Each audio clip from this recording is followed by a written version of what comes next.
Welcome back on the AM show. Now we have the pleasure, the privilege, always. He's a very affable gentleman. And usually when we call, he would be here with us unless he is too tied up. And recently they've been putting out some statistics in respect of unemployment, that situation in Ghana, and the realities, the facts and the fiction, basically. Well, we're pleased to bring you this morning the government statistician, Professor Samuel Kobina Annim. He joins the conversation. Prof. Good morning. Whatever we call it, we respect you for that. You try your best to be here. We're grateful. Thank you. So let's talk about your recent release, the labor statistics, among others. There's so much to talk about, the Ghana consumer price inflation. But I think maybe I should start from here. Inflation. I almost say inflation, no, because you'll be a move. In fact, you have been telling us that. Walk us through what is basically happening. Let's start from there. Thank you very much. So as you are aware, we do monthly releases of consumer price index and the consumer inflation alongside the producer price inflation. So in the month of December 2023, we realized that the inflation rate for the year 2023 had almost halved over the period because we started with an inflation figure of 53.6 in January 2023, and this went down to 23.2% as at December.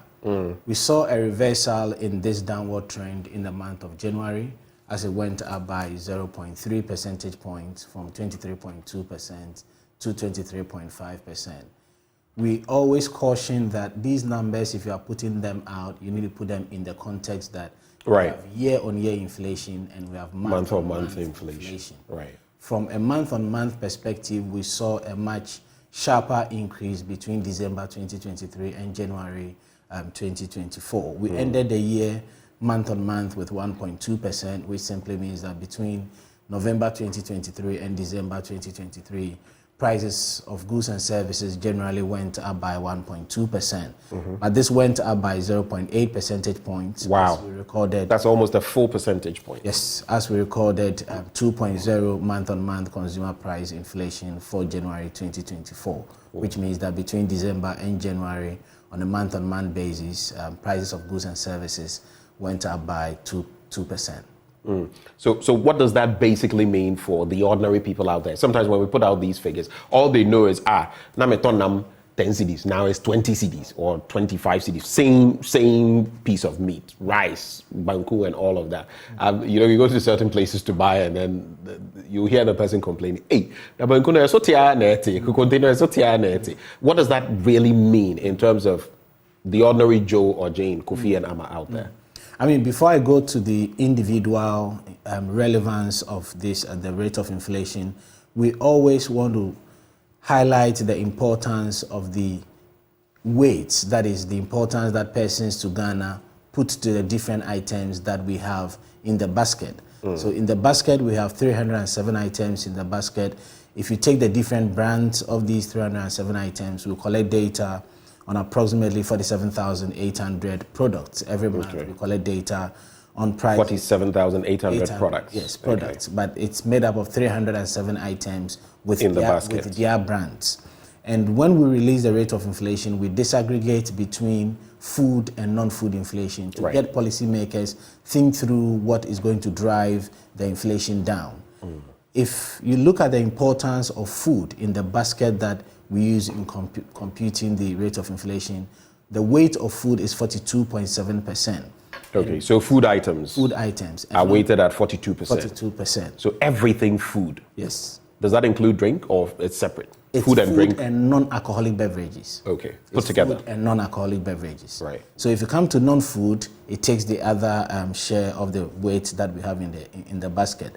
In the month of January 2024, we saw a reverse trend between food and non-food. While we saw that non-food inflation went down by 1.6 percentage, while we saw that food went down by 1.6 percentage points, the reverse was the case for non-food items, which went up between December 2023 and January 2024, pointing clearly to the fact that the reversal that we saw in year-on-year inflation was driven mainly by non-food inflation.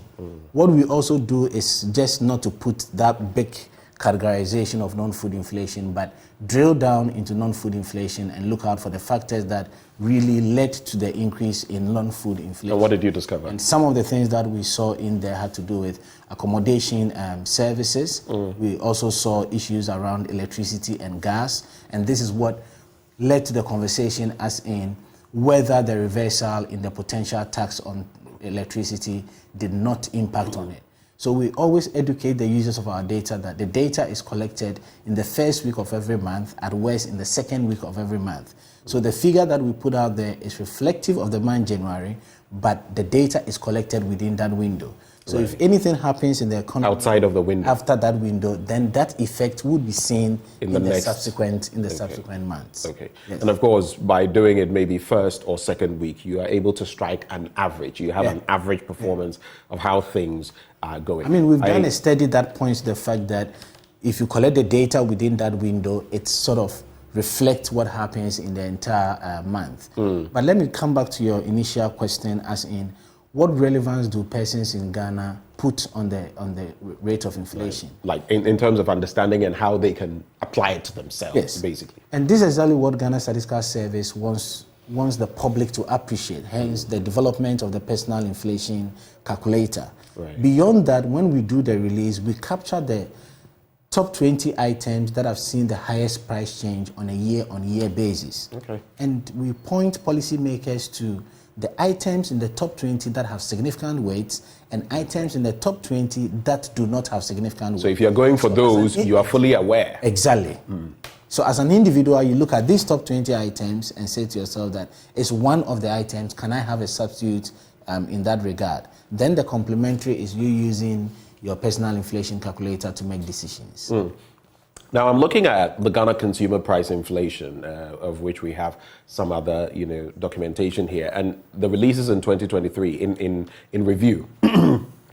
61% food year-on-year inflation as of January 2023. The overall year-on-year inflation 53.6%, and non-food 47.9%. So food 61, non-food 47.9%. Now by December of last year, 28.7 food year-on-year, non-food 18.7, which sort of matches the statistic. And then overall year-on-year, December 2023, 23.2. But one sticky situation, just quickly to address it, when it comes to the month-on-month inflation and the year-on-year inflation, which one really do we stick to when you're looking at the person out there and what toll they are facing in terms of raw inflation on their purchasing power parity? Which one? Because often people in government would come and, but year-on-year inflation has moved from 54 point something percent to now 20 something percent. But when you bring in month-on-month, they resist. Which one is a closer metric for measuring what is happening today, now? I would always advise that we don't have this conversation. Why? The reason is that one is a signal to the other. And we use them for different purposes. Let me give you an example. If you have a very volatile month-on-month inflation, it makes it difficult to predict the year-on-year inflation. And if you have a very volatile month-on-month inflation, it currently tells you that there are a lot of shocks to the system. There isn't much resilience. So the little shock to the system, you see the economy changing in terms of its key parameters. So ideally, if you want to think about how to address inflation, you need to keep an eye on the extent to which you can have some stability in your month-on-month inflation. And that's what you should focus on. Yes. Because month-on-month will have a ripple effect on you. Because month-on-month easily tells you that within the calendar year, what is it that you are doing and how is it having an effect on month-on-month inflation? Because the year-on-year inflation is that you take what is happening now and say, compared to last year, what was the situation? But in between, if your policies are making an impact, then you need to continue to see some stability in your month-on-month inflation. So let me ask you this. We're in February. February is ending. If you compared last year by this time to this year by this time, so I'm doing month-on-month comparative. If last year around this time of the year, and this year around this time of the year, then that's year-on-year. Okay, yes, year-on-year, but I want to disaggregate. And what I'm saying is, if you could disaggregate month-on-month in 2023, and I know I'm calling you to look at convoluted figures, and do same for this year by this time, not not necessarily the year-on-year figure, but month at that time, what the month-on-month inflation was and the impact versus now, would we be able to make that comparative and find out who is better off or when we were better off? This takes us back to the computation of the rate of inflation. The computation is based on the consumer price index. Right. So you take the index, if you are doing month on month, you take the index for February 2024, deduct it from the index for January 2024, and subtract that from January 2024 and divide that by January 2024. So before you get to know the current situation, you already have a hold on what happened in January 2024, right, which goes into your numerator, and what happened also to your denominator. The same way if you are doing year-on-year inflation. So if you are calculating inflation for February 2024, we're going to take what is happening currently for February 2024 minus February 2023, which we already know, divided by February 2023. So anytime we are going into the computation of CPI, we have two of the three variables that we are aware of already. Okay. And that is left with the last one. Exactly, in terms of what is happening. And that is why your month-on-month is critical, because you know what happened previously, it goes into your numerator and it goes into your denominator as well. What you don't know is what is happening currently. And that brings a lot of perspective too. Thanks for that explanation. But I'd like to find out as well, when you look at all of these, food and non-alcoholic beverages, alcoholic beverages, clothing, footwear, housing, and the rest, before we get into unemployment, which area would you say has really suffered? An area where we've not been able to control inflation, maybe the worst area, where it's just been shooting up, and we've not really been able to clamp down on the effects of inflation on it. If you had to give one or more, which ones would you? I mean, the thing is that it's varied over the period. If you saw what happened in 2022, transport as one of the 13 divisions was the one driving inflation rate, although it has a relatively lower share compared to food and housing. So anytime you think about inflation, the first layer to trigger policy is, across the 13 divisions, what should I look at? And across the 13 divisions, you have food and non-alcoholic beverages, which consistently contribute about half to our overall inflation. The next will be housing, electricity, water, and gas, and other fuels, which has a weight of 10% and always is contributing about 9-8% to the rate of inflation. In 2022, we always saw transport as the third highest division that was contributing to the rate of inflation. But now, given the policies that we saw towards the end of 2022 and the stability that we've seen in the prices of fuel and transport throughout 2023, now transport contributes one of the least to the overall inflation. And in third place, we have clothing and other footwears. So given the policies that we are instituting at any point in time, we see a variation. But one of the things that always sticks out because of the weight has to do with food inflation. And as I said, food inflation has a weight of 42.7 in the basket, and it's always contributing about a share to the overall inflation. The conversation should always not end at food inflation, because in food inflation we have 15 subclasses.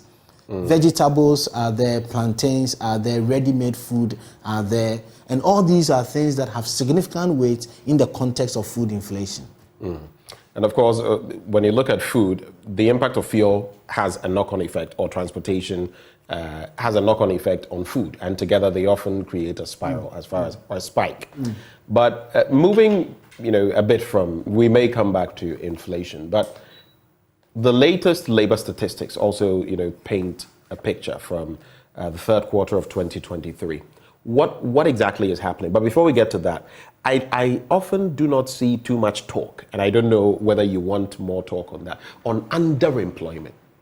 We're always focusing on unemployment, and not necessarily the Ghana Statistical Service, the conversation, even in the media. But there's the devil of underemployment also there, where, look at, you're a trained statistician, in statistics and other things. Yes, let's put it that way. And you end up in something completely different. It doesn't mean if you ended up in farming, yes, you are contributing to the national kitty, but is that your area of expertise? Could you have delivered more in your specific field? We don't talk too much about that. And I know you have measurements of these as well. Why do you think that is? And should we put that on the front burner more? Again, sorry, I always want to put things in a bigger context, then I narrow down on the question. Unfortunately, over the years, the conversation around economic statistics from a Ghana Statistical Service point of view, and predominantly from a nationwide point of view, has been restricted to gross domestic product and price indices.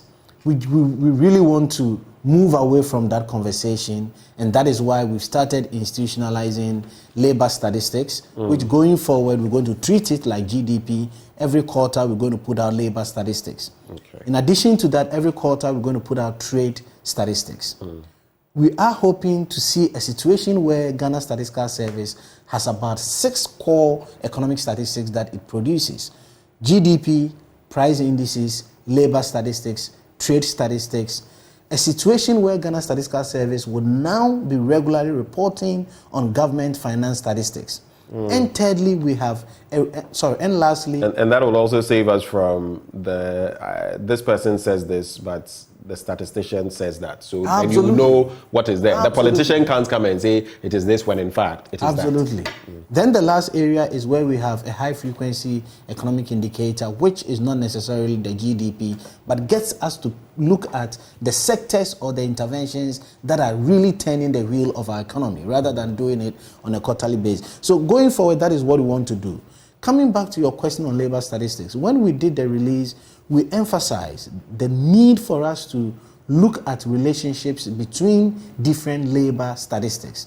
Unfortunately, our conversation around labor statistics has focused on unemployment rate. It's really not helpful, because with the release that we put out there, we saw that if you take only 3 labor statistics, i.e., the employment to population ratio, which we call the absorption rate, if you take unemployment rate, and you take the youth that are not in education, employment, and training, we saw that these variables were moving in different directions. Absorption rate was going up, the employment to population ratio was going up, which is good. We saw that the youth not in education, employment, and training was also going down over the period, which is also good. But we saw that unemployment was going up. So it's always important to look at different labor variables. In the release that we did, we clearly put out that in the month of May, we're going to come up with a thematic brief on underemployment. Right. This is so critical for us because if you look at the medium-term national development framework, it clearly highlights the issue of labor underutilization. And it looks at this from 2 perspectives, underemployment and unemployment. What we really would want to do is a conversation with the Ministry of Employment, Labor Relations and say, what are your statistical targets? Are you going to use our figures as baseline figures, or are you going to use these figures to measure progress? Unfortunately, in the medium-term national development framework, we do not easily have the statistical target in there. So we're going to put a target out there anyway, but our real goal is that once we put it out there as a country, it's either we treat it as baseline figures, because over time we've not done that, or maybe there are some statistical targets sitting somewhere which will be used as basis to measure our progress. So definitely it's on our radar, and we're hoping to put it out, that is underemployment in the month of May.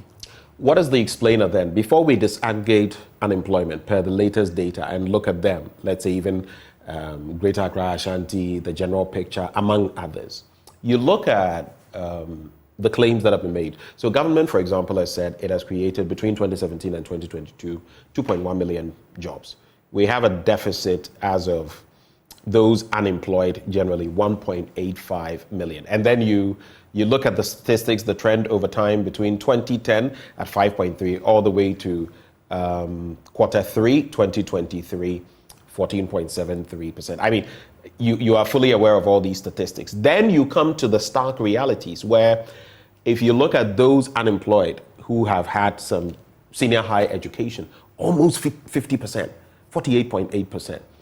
Even more worrying, those at the tertiary level. And I feel even if this went more in terms of the number of people sampled, I'm sure it would be more than this, 22.3%. That is more than 1 in 5.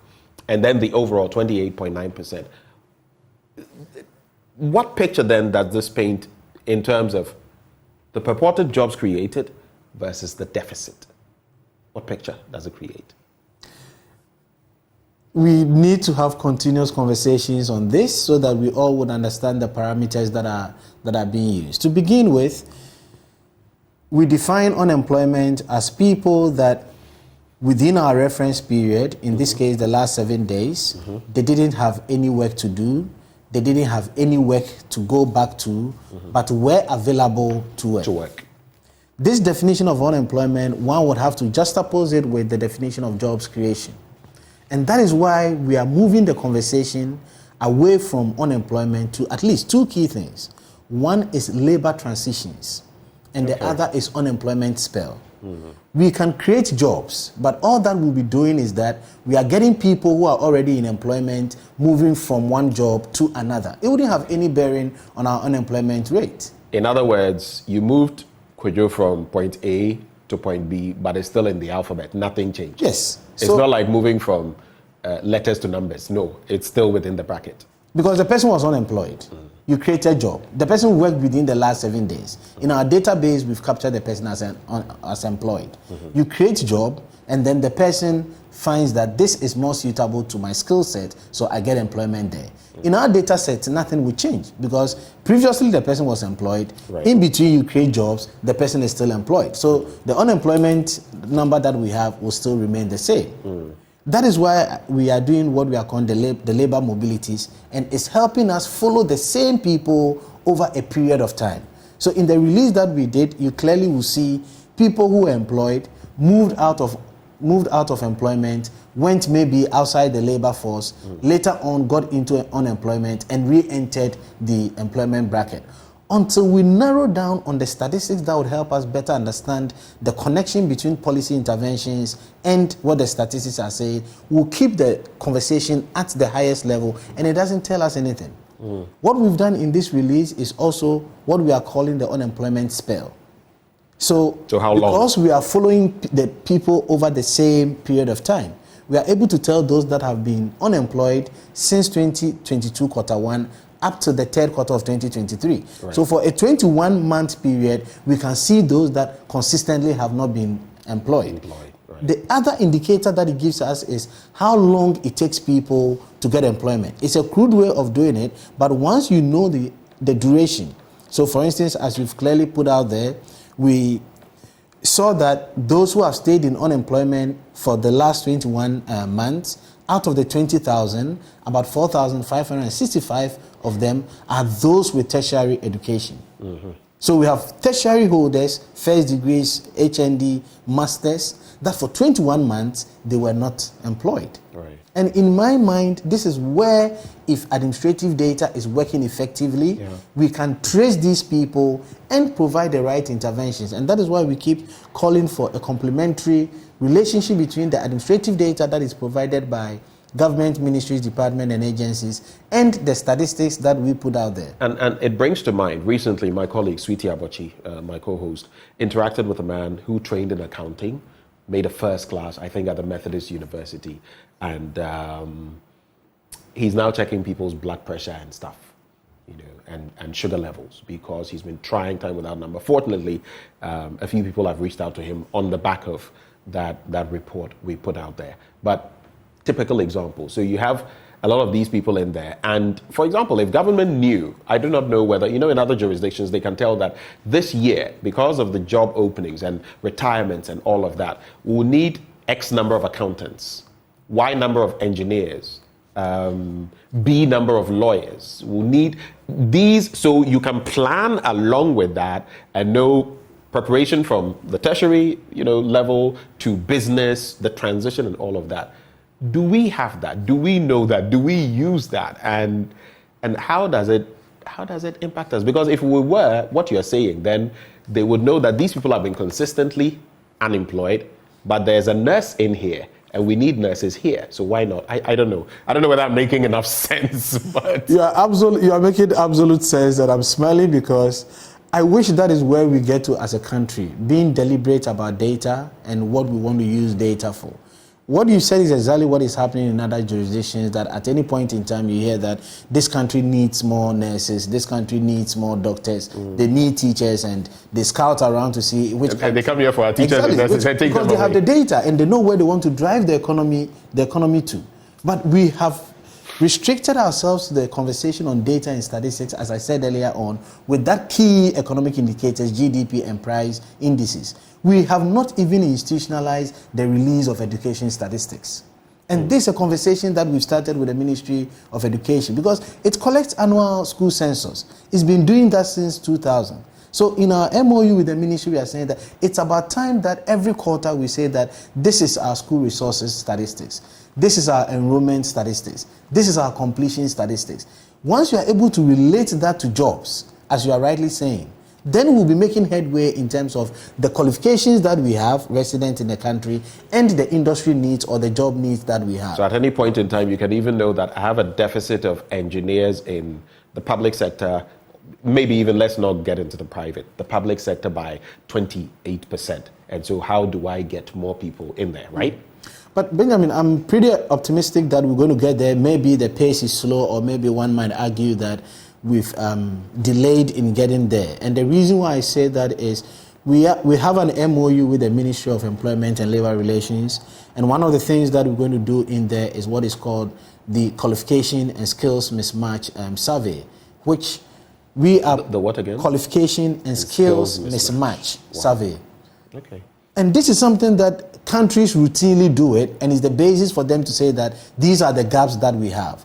Our only concern is that if we start this exercise, we can sustain it, and it will be part of the entire fabric of our policy making, so that at any point in time, we have a database that we refer to inform filling of these gaps. And so let's look at the key, the highlights when it comes to the latest labor statistics. I don't know whether you'd like me to or you'd like me to put some of them out. There's the regional bit. Then we also know that some 440,000 persons joined the labor force between 2023 first quarter and 2023 third quarter, of which more than 60% were employed during the period. But what are the crucial bits to take note of? The cogs in the wheel of our economy, the crucial bits from these statistics. So again, it's important to put it in context in terms of how we define it and how we measure it. The bottom line is that if you come to employment statistics, labor statistics, we are dealing with a population 15 years and older. Right. So if you look at Ghana's population, which is now in excess of 31 million persons, we're talking about people 15 years and older, and we're talking about something around 19 million persons. So this becomes our denominator. These 19 million people, we put them in three categories: those who are employed, those who are unemployed, and those who are outside the labor force. Okay. It means we have people 15 years and older that for some reason they cannot be in employment nor unemployment status. These are people like those in full-time education, those who are doing some form of work but it's not classified as employment, those who are too old, and those who are discouraged. In the report, we have about 15 reasons why people be in that category. What happened in the first three quarters of 2023 was that we saw about 440,000 people that moved out of the outside labor force category. Okay. 440,000 people moved outside the labor force category. Moved out of the labor force. And what that means is that these people entered either the employment category or the unemployment category. Okay. I started with a base of people 19 years and older. Sorry, 15 years and older. Right. All these people would form in one of the three categories. So all of us, it's either we are in the employed category, we are in the unemployed category, or we are in the outside the labor force category. So we monitored these people in the first three quarters of 2023. And over the period, we realized that 440,000 people moved outside the labor force category. So what it means is that these people went into either the employment category or the unemployment category. The good news from our perspective is that about 60% of these 440,000 people went into the employed category. And 40% went into the unemployed category. This is why we say that in the first three quarters of 2023, the employment to population ratio went up steadily over the 9 months period. Is that reflective of the absorption rate like we see here? 2023, quarter three, employment to population ratio recorded an upward trend. Yes. That's what you're referencing. Yes. And Benjamin, immediately we put this out there, we go to the next step. let us never take one statistic and draw conclusions. Absorption rate went up, but we've also put out there that those who are in vulnerable employment still hovers around 2/3 of those who are employed. So we have 2 out of every 3 people who are in some form of vulnerable employment. And basically these are people that are doing their own work. These are the tabletops, people who do not have employees and things like that. And those who are contributing to family work. So if you are seeing an increase in your absorption rate and 2/3 of that are in vulnerable employment, it should point us to another policy indicator, but not just say that absorption rate is going up, so something good is happening. Because they've been absorbed, but they are in vulnerable employment, meaning that at any point something could happen and they lose their employment and slip back into the unemployment camp. And another thing I wanted to link to the absorption rate, you also put here, among the 530,000 persons who transitioned from employment to unemployment status between quarter 4 of 2022 and quarter 1 of 2023, more than half, 280,000, remained unemployed in 2023. That's the follow-up. So these are the transitions that I mentioned earlier on. So the data that we have allows us to say that at any point in time, what stock of people do you have in each of the 3 categories? So what we've put out there is that at the end of 2022, that is the last quarter of 2022, we had a stock of about 9.4 million people who were in the employed category. Right. Of these 9.4 million people, you would have some of them staying in the employed category, you would have some of them moving outside the labor force, and you have some of them going into unemployment. Of the 9.4 million people that we brought from the last quarter of 2022 into the first quarter of 2023, 530,000 of them moved outside employment into unemployment in the first quarter of 2023. Right. Our concern was that, did we carry these people through by getting them to stay in the unemployed category in the second and third quarters of 2023? Right. And that is where we realized that 280,000 of the 530,000 people that transitioned out of employment to unemployed were still unemployed in the second quarter of 2023. There are some things I believe we could celebrate, though, apart from the absorption rates. But of course, again, it's in context because it's very fluid. And again, that points to how weak our system is, because it's not set and guaranteed. Elsewhere, you see someone in this kind of employment and you can guarantee that they will be in that sector for a while. Here, you can be here today and tomorrow but you also look at the fact that the share of youth not in employment, education, or training declined in 4 out of the 6 interquartile periods. What does that really mean? It's something to celebrate, right? Indeed. I mean, but obviously to an extent. So we started collecting the data in the first quarter of 2022 up to the third quarter of 2023. So these are 7 waves. So if you are interested in changes between quarter 1, quarter 2, 2022, quarter 2, quarter 3, 2022, you're going to get 6 different changes. Out of these 6 different changes, we saw the youth not in employment, education, and training went down. So in 4 out of these 6 interquartile stages, periods, we saw 4 out of the 6, which is definitely something we need to pat our backs on. But you need to think about, when did these increases happen? Because what we want is a decline. Right. And we saw that the upward trend first happened in the first quarter and second quarter of 2022. But more concerning is the second quarter and third quarter of 2023. What happened? So in the recent period, we have also seen that this youth not in education, employment, and training is going up. If this is a trend that we've assumed in the latest change that we are recording, then one has to be careful about it. But Benjamin, let me quickly go back. But what is it indicative of? I mean, these are things that we need to think about, the interventions that were put in place and the numbers that we saw in the second and third quarter of 2023. But this is taking me back to what I was trying to bring your attention to. It's always important to look at these statistics in the context of what government's targets were, either from the medium-term national development framework or the Ministry of Employment and Labor Relations' own target. Over the period, especially on the back of COVID-19, we saw the number of interventions that government instituted to ensure that people regain their jobs and all that. The numbers that we have in there is within the range of about 240,000, 250,000. What is important here for us to think about is what numbers are we revealing as our stock? In terms of the numbers that we are revealing as our stock, as you rightly mentioned, in the third quarter of 2023, the unemployment rate was about 1.85. If you look at the youth, because we are talking about youth, not in employment, education, or training, from an unemployment perspective, we had about 1.374 million people who constituted the 1.8. Okay. Which talks about 3/4 of the unemployed people being youth. And the numbers that we are talking about... And that is staggering. Young people, 3/4. Not having jobs. 15 to 35 years. Yeah. Of the total unemployment. And this is one of the most active labor periods within any country's framework. 15 to 35, you hit 40 and above, yes, up to about 50 plus. But the very energetic group, that's what you're looking at. And they are unemployed. Yeah. About 77%. But what is more concerned is the absolute number relative to the targets that we have. So the absolute number is 1.374 million, whereas what we have in our policy document is talking about 250,000. So 250,000? Yes. That's 250,000 is the projection, the target.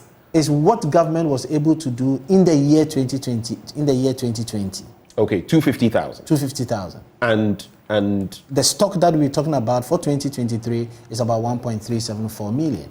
That's a difference of about 1.1 million. So this is the conversation that we need to have, that if you are making an intervention, let's first think about the stock. So even if our resources can do 250,000 thereabout, it gives us a sense of how long it's going to take to reach our target. All right, I'll go to the regions shortly, but let me acknowledge a message that came through. I can see where the person is going. Solar Sky says, please ask Prof, how did they arrive at the 22% yearly rate of unemployed tertiary graduates? This person, what I smell is, this person is trying to say, Prof, Charlie, the unemployment we are seeing out there among graduates, are you sure it's 1 out of 5? That's what this person is asking, the 22.3%. So it is a metric, but please explain to... No. I definitely would want to do that, Benjamin, because we need to provide further information to get clarity in interpreting the numbers. I don't think we've ever said in this discussion and during the release that unemployment among holders of tertiary education is 22%. The communication that we've put out there is to look at people who have experienced an unemployment spell. Okay. You understand? First quarter of 2022 to third quarter of 2023. Okay. And if you look at people that for the 21-month period, they have remained unemployed, which is around 20,000. Those with tertiary education, that is HND, first degree, second degree, constitute about 4,565. Right. So this is the 22% out of the 20,000 people. If you narrow this down to those who've been unemployed for 18 months, that is from the second quarter of 2022 to the third quarter of 2023, the figure changes. Right. If you restrict it to the last 12 months period, you're going to have those with master's education constituting about 3,000 of those who have experienced unemployment spell over the last 1 year period, that is from the third quarter of 2022 to the third quarter of 2023. So please, let's put the figures in the context rather than saying that unemployment among tertiary holders is 22%. So, and I completely understand what you're saying, but for the benefit of everybody watching, what you're basically saying is you're looking at these unemployment spells, periods, the span, let's say 2022 to 2023. But technically, if you were to say we are looking at all young people of a certain working bracket who have enjoyed tertiary education but are unemployed, it could be way more than this. It could be two-thirds, it could be 3 out of 5, it could be 4 out of 5, it could be 2 out of 5. That's what you're saying, right? That is, if you were to look at the general metric and say all these people have enjoyed tertiary education, they are within the labor bracket, working bracket, but they don't have jobs. That would be a different conversation. Definitely, and I'll treat the argument that is going to be way higher as hypothetical. And I wouldn't even worry myself because the data can easily tell me. I don't have it offhand, but once I get into the data, I can easily know the proportion of tertiary holders who are unemployed. Generally? Yes, generally. Not unemployment spell. But as at the third quarter of 2023, the proportion of tertiary holders that were unemployed. Is that part of any of your reports? Yes, we're going to do a thematic report only on unemployment, and it's going to reflect that. So you're going to look at that subsequently. When can we expect that? I think that is in the second half of the year.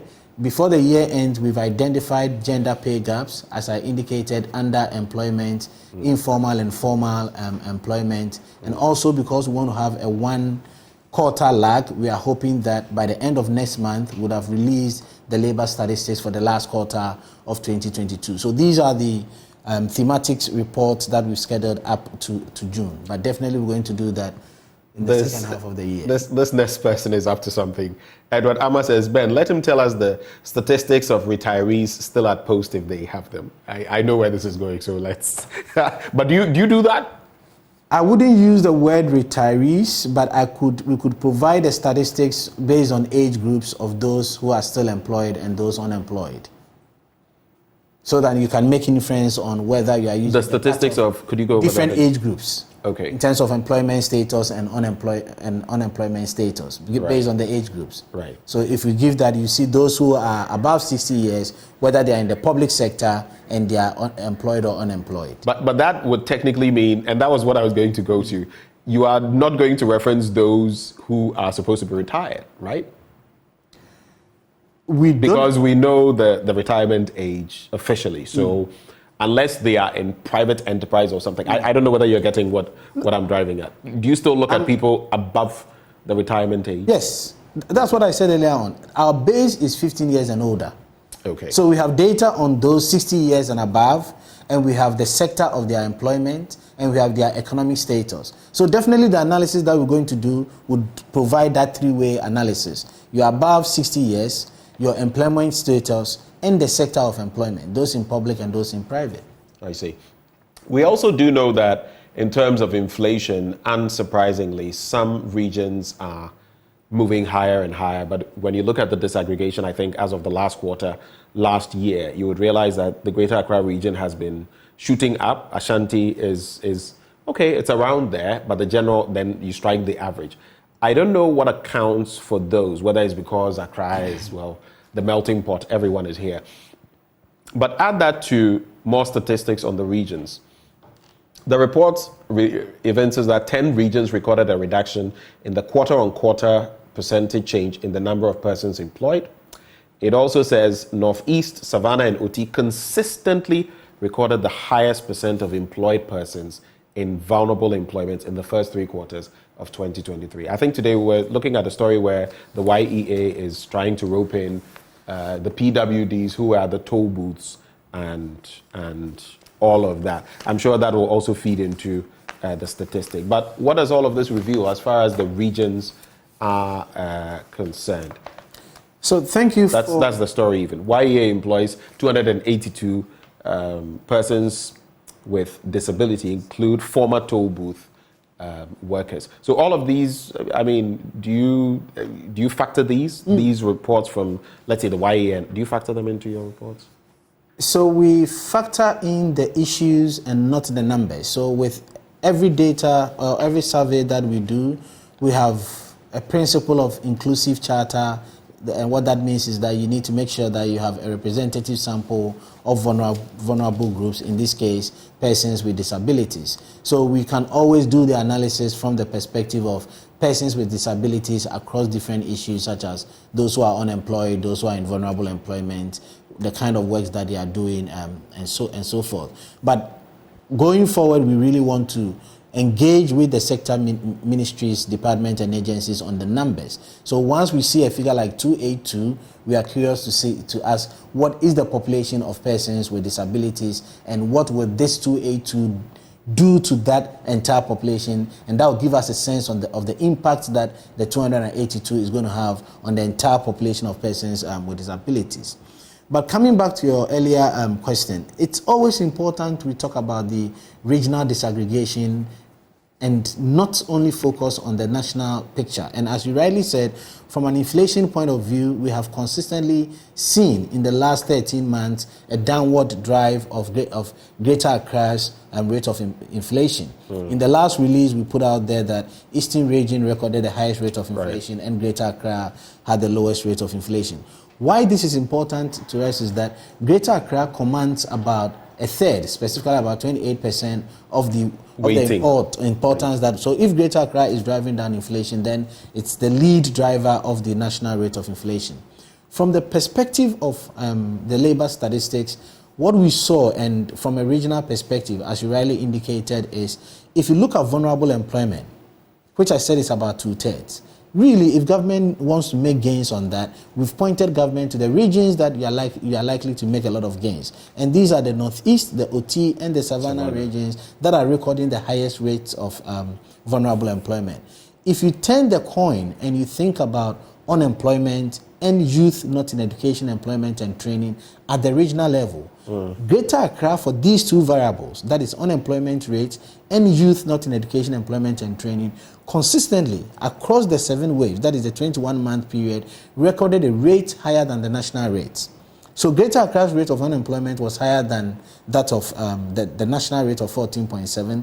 Greater Accra's rate for youth not in education, employment, and training was also higher than the national figure. In the case of Ashanti region, it was the case for unemployment that had a higher rate greater than unemployment. So for each variable at the disaggregated level, we provide a sense of which region you should go to if you want to make a lot of gains. And that is why the regional disaggregation is always important. So as of now, which regions should government be targeting, really? OT, Savannah? If you are thinking about vulnerable employment, OT, Savannah, Northeast. Right. If you are thinking about youth not in education, employment, and training, your best bet is Greater Accra, because its recording rate higher than the national average. Okay. If you are thinking about unemployment, then it's both Greater Accra and Ashanti region, as these two regions recorded rates higher than the national average.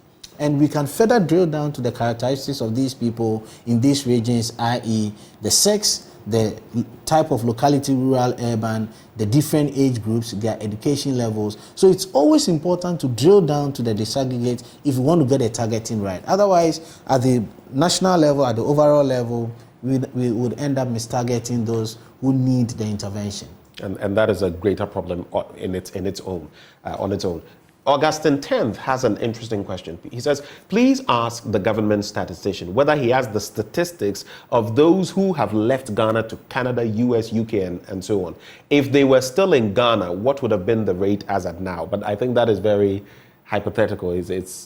I don't know whether it's not too much of a projection, because obviously some of them were in employment but chose better employment elsewhere. So you would think that is what they went for. Others too were not in employment at all and traveled to get employment. But how would you deal with, do you play with that data as well? We do, and it's a brilliant question. Let me acknowledge that, because that is where we should be headed as a country. And this is why we are pushing for an upward trend in the use of administrative data.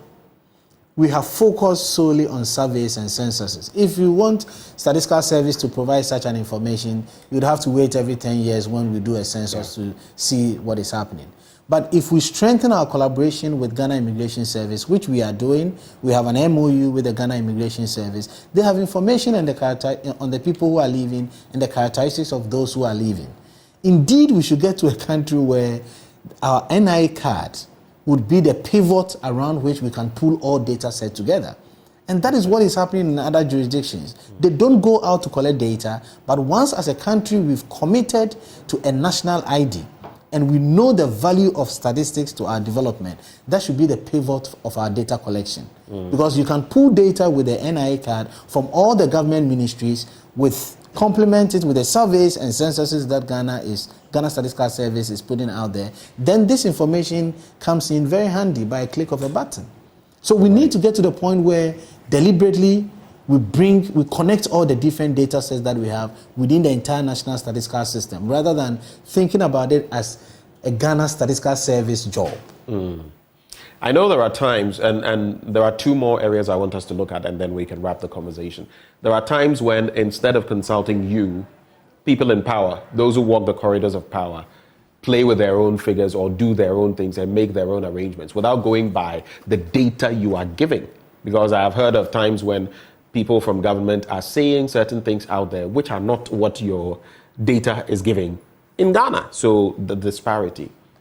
How much more can be done from the administrative end of governments, the executive especially, in aiding your work and in ensuring that we cut, it's like a surgeon, to the bone or to the meat of the matter rather than just the surface? We have started work in earnest on this matter, and I'm happy to share with you that for the first time, we are harnessing the power of national data partnerships. Partnerships? Yes. So just a couple of weeks ago, through the Office of the Head of Civil Service, Ghana Statistical Service met with all chief directors across all the government MDAs that we have in the country. And the purpose of that meeting was to do four things immediately. One is to ensure that Ghana Statistical Service has a memorandum of understanding with all government MDAs. The essence of the memorandum of understanding is to talk about what you just mentioned, to help us seamlessly share data across all government ministries. And have in mind that the sharing of the data is just for statistical purposes. The third thing that we thought we should get out of that meeting is to get us to sit around the table and do a statistical mapping of all the indicators that are being generated across all government MDAs and relate that to the government medium-term national development framework and begin to ask ourselves, where should the National Development Planning Commission pick data from? It is the motivation for setting up the Statistical Bank, which will be a repository where we're going to put all the data, not just data from Ghana Statistical Service, but data that sits in every government ministry, department, and agency, sitting there from a statistical point of view. Benjamin, the last one is, I think, the most important, which has to do with what we call the metadata. It's simply a description of the data that we have. Our goal at Ghana Statistical Service is to put to the past the conversation of a statistic is wrong or is right. From our point of view, a statistic would only be wrong or right if somebody is not aware of how it's been computed and the purpose for which it was computed. If we all get to the point where we are paying more attention, so as I've come to sit here, I'm talking about unemployment, I'm talking about vulnerable employment, and I do not explain them. That is why every statistic, I try to explain it before we put out the statistic. Where we really need to get to as a country is that point where we have that arrangement with all the MDAs. Just yesterday, we had a meeting, our biennial meeting with DPs. We are not doing just with the chief directors of MDAs. We sit with the DPs twice every year, and yesterday at our meeting, the intention was to have a similar arrangement with the DPs so that we wouldn't have one DP saying that a statistic on this issue is X and another DP saying that a statistic on this same issue is X plus Y. It doesn't necessarily mean it's wrong, but once we get the metadata, that is the documentation on the computation of these two indicators, we'll know how to better use them. Okay. I see this message coming through, and of course, that aspect we know, but worthy of noting or reiterating. This is a former Vice Chancellor. He says, "Good morning, Ben. In public universities, professors above 60 years are given post-retirement contracts to support graduate training. I do not know whether it's all of them, and he adds, but do not hold office. In private universities, their retiring age is 70 years and beyond." So I guess all of that also factors into the conversation.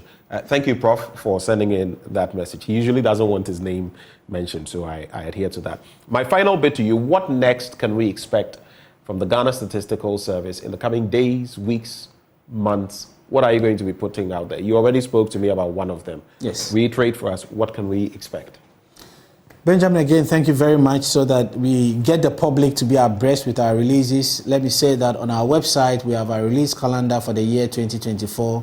We encourage users of our data to visit our website to get a comprehensive sense of the releases that we're going to do for 2024.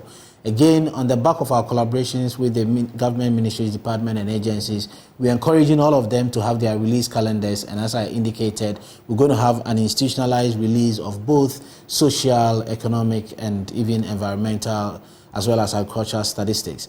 In the coming months, as I indicated, from a labor perspective, we're going to put out the underemployment statistics. We're going to put out the release for the last quarter of 2022 from a labor statistics point of view. We're going to do the gender pay gaps in the month of June. And lastly, we're going to do issues around formal and informal sector employment for labor statistics. Again, I did mention earlier on that we are really expanding the frontiers of economic statistics. So we're going to do our quarterly statistics for trade statistics. This is based on administrative arrangement with the Controller and Accountant General Department. So coming March, we're going to put out a report on the entire trade statistics for 2023 based on that administrative data. We're going to continue with our routine statistics on CPI, PPI, and GDP. But around this time, our focus increasingly is on social statistics. Benjamin, I mentioned this earlier. We have overly concentrated on macroeconomic indicators. It is about time we do that. So for that reason, we're going to start the education statistics in the next couple of months. We have data on annual school census right from 2000 to the most recent 2023, which data collection just ended. It is about time we institutionalize the release of education statistics, and that is one of the things that we're going to do within the first quarter of 2024. Right. This has been. It's always eye-opening when you come. You see why we're always chasing you, but he's a very busy man, more busy than you could ever imagine. That's why when you come through, we are always so grateful, so privileged. This message. Izere Sumbol says, good morning from Nigeria. Good to know you're watching us all the way from, we often get viewers from Gambia, Liberia, Nigeria. The only thing is our statistics don't impact you in Nigeria, but we're grateful that you've watched along with us. You know you've done, I don't like lauding myself, but you've done an okay job when you have people from the Ghana Statistical Service reaching out to say that they've been following and it has gone very well. So we've had one of them. I'll tell you when we are done. But that has been my interaction. Thank you, Prof. With Professor Samuel Kobena Annim. He is government statistician. He joined us for a conversation. Stay with us. We have a lot more coming your way on the AM show. We'll be right back.